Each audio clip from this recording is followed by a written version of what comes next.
Hello tout le monde, comment allez-vous aujourd'hui? Je suis trop contente de vous retrouver dans une nouvelle vidéo YouTube.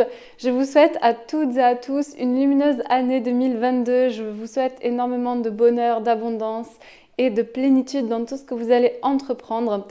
On se retrouve aujourd'hui dans une nouvelle vidéo, la première vidéo de 2022, où on va aborder justement 3 choses importantes lorsque vous commencez le Human Design.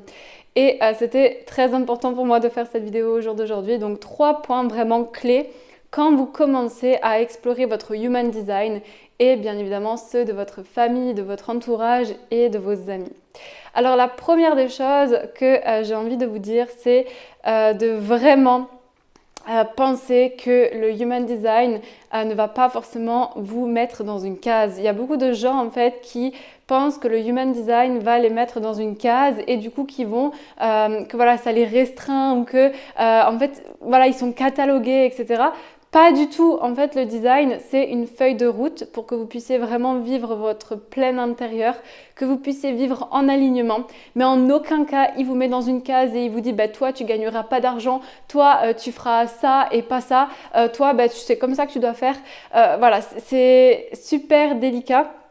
Quand vous pensez ça, en fait, ça vous met plein de barrières et du coup, ça vous empêche réellement d'aller comprendre la beauté de cet outil parce qu'il peut vraiment vous offrir des clés très précises pour que vous puissiez réussir des choses. Donc oui, effectivement, il y a une manière de faire qui va être différente, mais en aucun cas, ça veut dire que vous n'êtes pas apte à faire ci, que vous n'êtes pas apte à faire ça. Voilà, ça ne vous catalogue pas, ça ne vous met pas dans une bulle, ça ne vous met pas dans une case et en aucun cas, ça vous empêche de faire des choses. Donc ça, pour moi, c'est ultra important de le préciser parce que des fois, on dit oui, mais en tant que générateur, ben moi, je ne peux pas faire ça comme un manifesteur et tout. C'est juste la manière dont vous allez faire qui peut être différente ou qui va être plus alignée en fonction de vous, de votre être et de votre âme profonde. Mais en aucun cas, voilà, ça vous empêche de faire des choses. Donc, le premier point, c'était ça. Le deuxième, ça va être d'expérimenter. Pourquoi est-ce que je vous dis ça? D'expérimenter et d'observer. Quand on est vraiment face en fait à ce schéma qui est complexe avec plein de chiffres, de centres, etc. On va être beaucoup, on va noter ce qu'il faut faire, etc. Mais ressentez-le, observez-le chez vous et expérimentez-le. Parce que je vous assure, et même si vous avez la possibilité de regarder le Human Design de vos proches, de votre entourage, de vos enfants, observez certains traits et regardez. Parce que vous allez en apprendre tellement.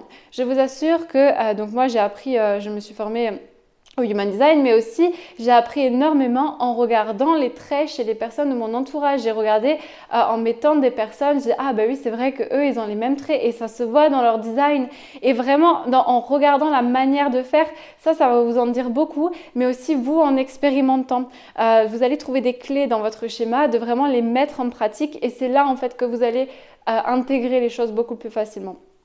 Et du coup, mon troisième point, qui est aussi vraiment une base fondamentale, ça va être de respecter les bases.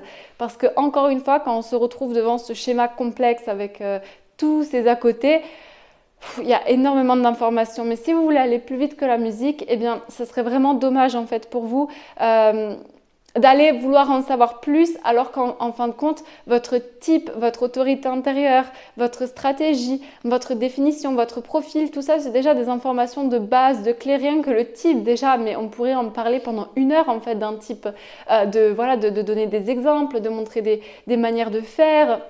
Donc vraiment déjà de bien connaître son type, de vraiment le comprendre, de le vivre, de se dire ok ben, comment est-ce que je peux l'appliquer dans ma vie, de se poser des questions vraiment intéressantes en fait et de ne pas rester dans le mental et dans l'ego, mais comment je peux faire ça, mais comment je vais faire ça, mais ça ne me ressemble pas.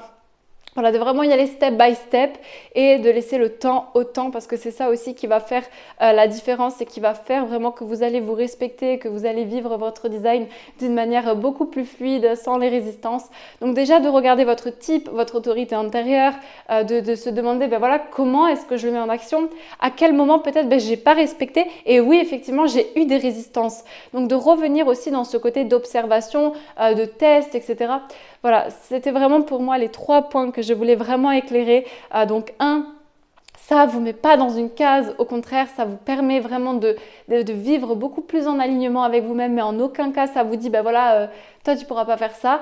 Deuxièmement, de vraiment l'expérimenter, de le vivre et troisièmement, de rester sur les bases, votre type, votre autorité intérieure quand vous commencez, parce qu'il y a énormément d'informations. Voilà, une étude d'un schéma, on peut l'étendre sur une année, hein, vraiment pour le temps de l'expérimenter, de l'intégrer, de le ressentir et après d'aller sur une information à une autre.